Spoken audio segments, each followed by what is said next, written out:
Dimuqradiyiinta waddankan Mareykanka oo dhulgariir doorasho oo hordhac ah ka riday dhowr gobol oo sidoo kale ay xoogga ku saarayaan gobolada ay isleeyihiin dadka waa lagu dhibaateeyay sidoo kale qolooyinkan cunsuriyiinta ah ee Republikaanka ama xisbiga GOP ee Donald Trump uu ka cunaqabateeyay in ay codeeyaan goboladaas oo xoogga sababta ay u saarayaan sidoo kalena ay saldhig ama buddhig ooga dhigeen siyaasadooda iyo waliba sidoo kale gobolada minoritiska ay ku yihiin dadka balaaga ah iyo waliba sidoo kale dadka Latinoska ah waxa ognahay xisbigan dimuqraadiga ah in lagu beegsaday dhowr gobol ayaga oo loo tuubaraacayo dadka madowga ah dadka Latinoska ah lagu dhibaateeyay dhowr gobol oo sidoo kale dadkaasi ay ku yar yihiin goboladaas waxa kamid ah South Carolina, Nevada, New Hampshire, New Mexico, Michigan iyo Virginia gobolada la beegsaday ayaa goboladaasi ah iyo waliba sidoo kale Nashville sidoo kale macnaha ishay oo gobolka Tennessee ah in dad macnaha ishaga balaag ah la dhahay ma tirtami kartiin degmooyinkan uma tirtami kartiin degmooyin xataa la tirtiray oo la baabiyay oo maapka ama khariirada goboladaasi aan soo tirinay laga saaray ayaa jiray sanadkii 2025 iyo hadeer oo 2026 ah inta u dhaxaysay la tirtirayay sababtuna waxay tahay in dadkan representationkoodii la baabi'iyo ama mataladoodii si looga hortago codadka ay ka helayaan xisbigan dimuqraadiga ah qolooyinkan balaaga iyo waliba sidoo kale Latinoska ama ka soo jeeda Latin America ee Mexicaanka iskugu jiro Nicaragua iyo wadamadaasi Brazil wadamada noocaas ay dadka reer Isbaanishka ku hadla ah waxa taasi ka sii daran gobolka Puerto Rico sidoo kale in la beegsaday oo qolooyinkan aysan waxba ka soo qaadin Republikaanka qolooyinkan dimuqraadiyiinta ayaa waxay si hordhac u fureen oo lolahoodii doorasho si official ah ee uga fureen dhowr gobol oo bartilmaameed u ah gobolka South Carolina, Nevada gobolka la dhaho gobolka New Hampshire, New Mexico, Michigan iyo Virginia goboladan waxay u beegsadeen sidoo kale hortawinta ay u siiyeen ayaa waxa ah sida la soo sheegay 10kii bilood ee ugu dambeysay ay ugu dadaalahayeen ayaa ah in goboladan ay yihiin gobolada ay sida tooska u beegsadeen qolooyinkan Republikaanka ah sidoo kalena ay ka rabeen in ay ka baabiyaan maapkooda ay bedelaan dadka ee sidoo kale tarxiilaan ay sida khaldan oo la dhaqmeen tarxiil fara badan oo sidoo kale ka jiray beegsi matalaada heer gobol iyo waliba sidoo kale heer federaal inay ka baabiyaan dadka balaaga ah waxa ognahay sanado badan ka hor dadka balaaga ah in qaab gumeysi ahaan in Mareykanka looga tirtiro sidoo kale ay isku dayeen qolooyinkan balse ay u suurtagal weysay dimuqraadiyiinta markaa arintani waxay ka saacideysaa ama ay ka caawinaysaa in ay u kuur galaan baahiyaha dhabta ah ee dadkani ay leeyihiin balaaga ah gacan bidixeynta sidoo kale kaararka ugu muhiimsan oo ay xoqanayaan dimuqraadiyiinta waddankan Mareykanka ayaa waxa ah dadkani in la gacan bidixeeyay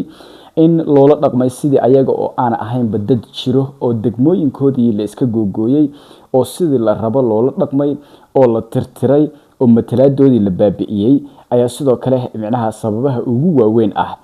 sidoo kale Louisiana sidoo kale kiiska lagu magacaabo ama rulinka maxkamadeed ee lagu magacaabo Louisiana Calesay rule lagu magacaabo ayaa lagu kansalay in degmooyin hore u sii jiray oo mataladooda ay lahaayeen dadka balaag Amerikaanka ah in sidoo kale laga tirtiray Donald Trump marka waxyaabahaasi asaga oo ka duulahayo waxyaabaha uu uga hortagayo ayaa waxa sidoo kale la sheegay in ay tahay in uu laba kacleyn uu sameeyo degmooyinkaas in weerar lagu qaado qolooyinkii ICE uu dib u howlgeliyo sababta 70 bilyan 74 bilyan ee doolarka Mareykanka loogu ansixiyay ICE-na ay tahay sababahaas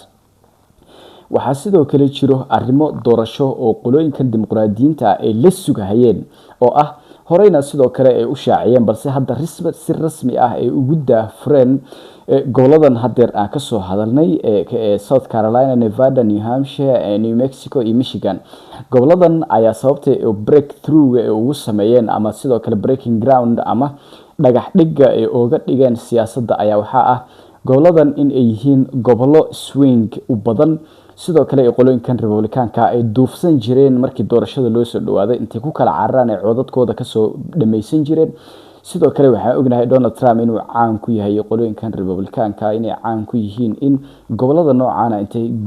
intay geystaan dad ayaga matalahay sidoo kale aan gobolka ka soo jeedin dhalashooyinka iyo dokumentiyada ay u bedelaan ay dhahan dad gobolkan ay ka soo jeedaan dadkan way yaqaanaan shaxdaas balse hadda waa la isku fahmay sababtoo ajaniska lagu helay ayaa ah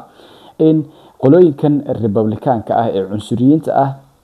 bilihii la soo dhaafay goboladan ay beegsanayeen waxa ay ku beegsanayeen ay tahay dadkan skin colorkooda inay sidoo kale kala shaki u yimid oo ay ka shakiyeen cid ay u codeyn doonaan sababta shakigaas abuurtay ayaana ah in dadkan balaaga ah si aan xagjirnimo ah oo macnaha xadka ka baxsan loola dhaqmay qolooyinkan ice markii ay howlgalahayeen in sidoo kale dadka Mexicaanka sida gobolka New Mexico iyo waliba sidoo kale New Hampshire, South Carolina, Nevada, Virginia iyo Michigan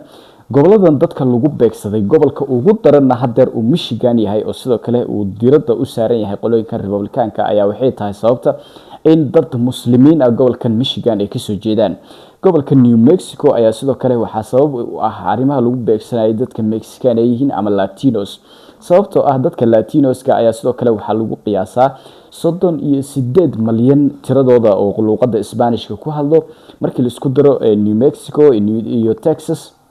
gobolka loo yaqaano South Carolina, Nevada goboladaasi markii la isku dardaro dadka Latinoska ah ama dadka asalkooda Isbaanishka ku hadlo luqadda Isbaanishka sidoo kalena ka soo jeeda Latin America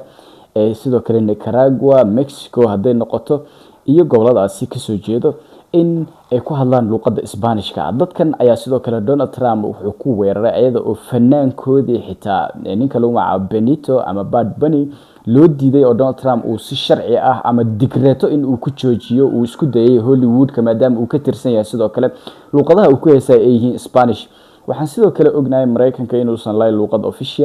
officialka ahna aysan ahayn luqadda Ingiriiska ah ee wadankan Mareykanka looga hadlo ama American accent aysan ahayn wali aan luqad rasmi ah oo la isku raacay Mareykanka aysan jirin balse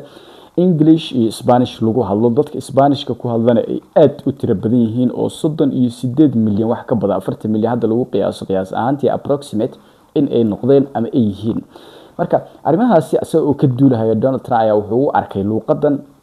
in aysan ahayn luqad wadankan Mareykanka lagu wadi karo maadaama uusan asaga aqoon balse wasiirkiisa arrimaha dibadda Marco Rubio ayaa sidoo kale ku hadlay arrimaha marka beegsiga ah ayaa waxa sababaya ayaa ah